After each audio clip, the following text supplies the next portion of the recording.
નમસ્કાર વિદ્યાર્થી મિત્રો, વંદે ક્લાસીસ યુટ્યુબ ચેનલમાં આપનું હાર્દિક સ્વાગત છે। આજના વિડીયોમાં આપણે ધોરણ 12ના એકાઉન્ટ વિષયના પ્રથમ પરીક્ષા માટેનું મોસ્ટ આઈએમપી પેપર જોવાના છે, પણ સંપૂર્ણ સોલ્યુશન સાથે। તમારી એક્ઝામમાં આ જે પેપરમાંથી ઘણા બધા પ્રશ્નોના દાખલા આવી શકે છે। તમારે વિડીયો ખાસ કરીને અંત સુધી જોવાનો છે। તમને સૌથી વિડીયો પસંદ આવશે તો ખાસ તમારે વિડીયો લાઇક જરૂરથી કરવાનો છે। આ ઉપરાંત તમે જરૂરથી વિડીયો શેર કરી શકો છો, જેથી બાકીના વિદ્યાર્થીઓ પણ છે વિડીયોનો લાભ મેળવી શકે। આ ઉપરાંત આપણી ચેનલ પર છે ધોરણ 12ના ફર્સ્ટ એક્ઝામ માટેના બધા જ વિષયના વિડીયો મૂકવામાં આવે છે। આઈએમપીના વિડીયોઝ હોય કે બ્લુ પ્રિન્ટના વિડીયોઝ હોય, તમને બધા પ્રકારના જે વિડીયો છે આપણી ચેનલ પરથી મળી રહેવાના છે। તમે જરૂરથી એ બધા વિડીયો મેળવવા માટે આપણી ચેનલને સબસ્ક્રાઇબ કરી શકો છો। આ ઉપરાંત આપણે ધોરણ 12 માટે એક વોટ્સએપ ગ્રુપ બનાવેલું છે। તમે ગ્રુપમાં જોડાયા ન હો તો તમે એ ગ્રુપમાં જોઈન થઈ શકો છો, તો તમે એ ગ્રુપમાં જરૂરથી જોઈન થઈ જજો। તો ચાલો આપણે આજના વિડીયોની શરૂઆત કરીએ।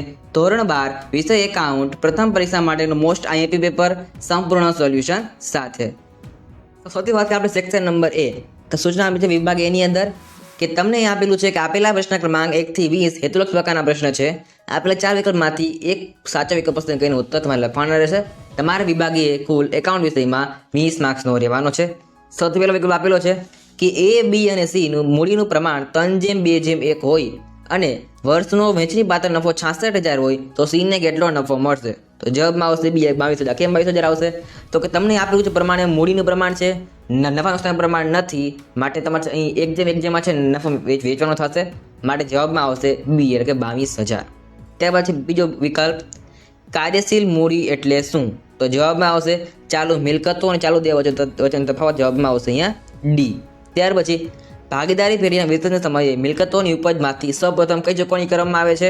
તો જવાબમાં આવશે એ, વિસર્જન ખર્ચ સૌથી પહેલા ચૂકવવામાં આવે છે। ત્યાર પછી ભાગીદારી ફેરીના પુનર્ગઠન વખતે પાકા સ્તરોમાં દર્શાવેલ કાર્યકર નફા ભાગ ભંડોળ ક્યાં દર્શાવવામાં આવે છે? તો જવાબમાં આવશે પુનઃ મૂલ્યાંકન બાદના પાકા સ્તરોમાં મૂડી દેવા બાજુ એટલે કે બી જવાબમાં આવશે।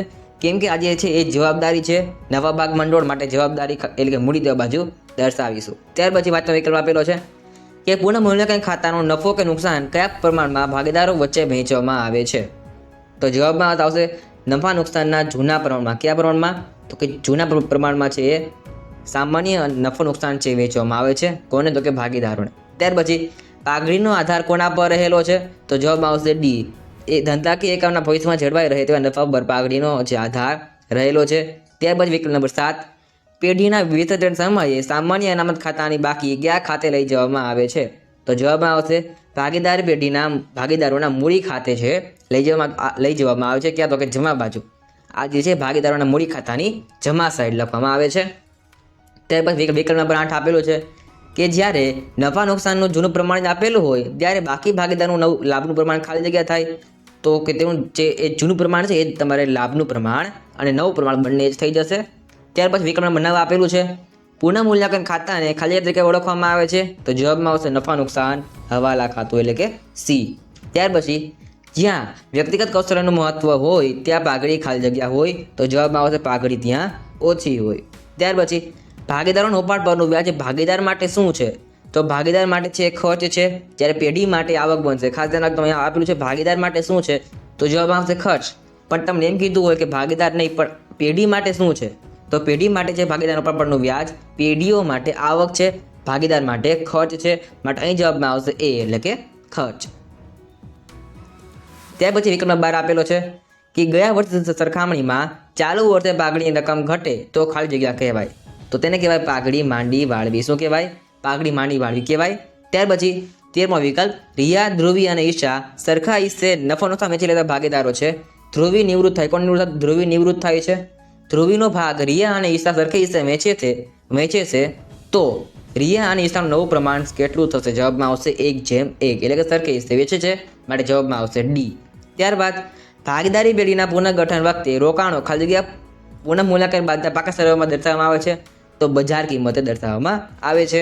ત્યાર પછી પાઘડી એ ખાલી જગ્યાનું નાણાકીય મૂલ્ય છે, તો ધંધાકીય એકમની પ્રતિષ્ઠાનું નાણાકીય મૂલ્ય છે।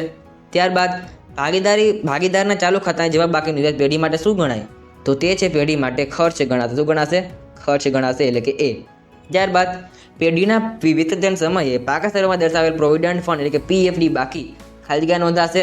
તો જવાબમાં આવશે માલ મિલકત નિકાલ ખાતાની જમા બાજુ। ક્યાં આવશે? વિકલ્પ નંબર એ જવાબમાં આવશે માલ મિલકત ખાતાની નિકાલ બાજુ ઉધાર એટલે કે જમા બાજુ આવશે. ક્યાં બાજુ? કઈ બાજુ?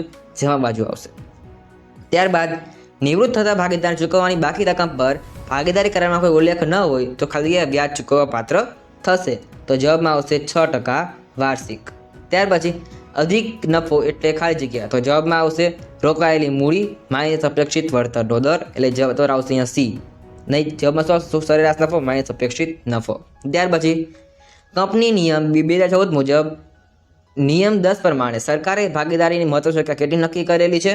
તો જવાબમાં આવશે 50 એટલે કે સી. સરકાર છે 50 ભાગીદારની સંખ્યા નક્કી કરેલી છે.